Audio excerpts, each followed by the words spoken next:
Hi, this is Zach with the Zach Bear Real Estate Group at Keller Williams. Today we're going to talk about what to do when looking for a home. The first thing I've identified that is probably one of the most important things is location. Now you may say, Zach, that's a pretty obvious thing, but what I find oftentimes happens, home buyers today are looking online, looking for homes first versus identifying specific locations. So what I'm going to recommend is, if you're not clear exactly where you want to be, to do some research. Get out there, drive through the area, walk the neighborhoods, spend some time in it, and really make sure that you're clear that this is a place you want to be. Some other factors you want to kind of look at is it easy to transportation? What's the drive time or commute time to work? Is it close to the school? So there's things you want to consider before looking for a property.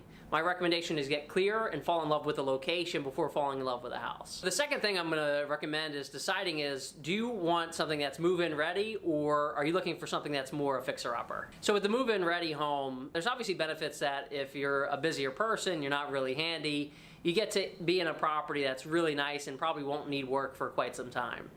Now on the flip side of that, you're probably going to compete with more buyers for the property because the nicest ones sell fastest for the highest amount of money. So you're going to pay more, you're going to compete more, it's going to be a little bit harder to find a home in today's marketplace, but the nice thing is you won't maybe have to do any work for quite some time. So some of the benefits that you can get from buying a fixer-upper, oftentimes you'll find that there's not a large competition for homes that need work, in terms of you're not going to be competing with other buyers for the property. The nice thing about that is you can get really good value for it, you can make it your own, and after you do the work, you can actually build what we call sweat equity. Meaning you put work into the property, it's going to be worth way more than the money that you probably put into it. The third thing I'm going to recommend is that you identify your wants versus your must-haves. And when I talk about your wants versus your must-haves, what I mean is, what are the things that you must have in a property or it's a deal killer? Is it a certain number of bedrooms, bathrooms? Is it proximity to, say, a family member, a school? Does it have to have a fenced-in yard because you have children, you want them to be safe?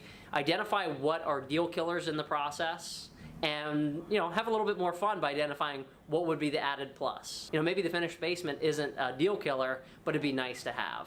So identify that, it'll make things a lot more fun, a lot more interesting, and it'll make actually this process a lot more smooth. All right, so the fourth and final point is communicating with your agent. Throughout the process, it's going to be incredibly important that you communicate your likes and your dislikes when you go out to look at these homes, so it can help us better identify what home's right for you and what's not. We can save yourself a lot of time and a lot of heartache and a little headache by not looking at homes that don't fit what you're looking for. Now that we've identified what to look for in a home, give us a call and we'll help you find it. Thanks for taking the time to watch our video. If you enjoyed it, like below, or feel free to subscribe if you'd like to see more.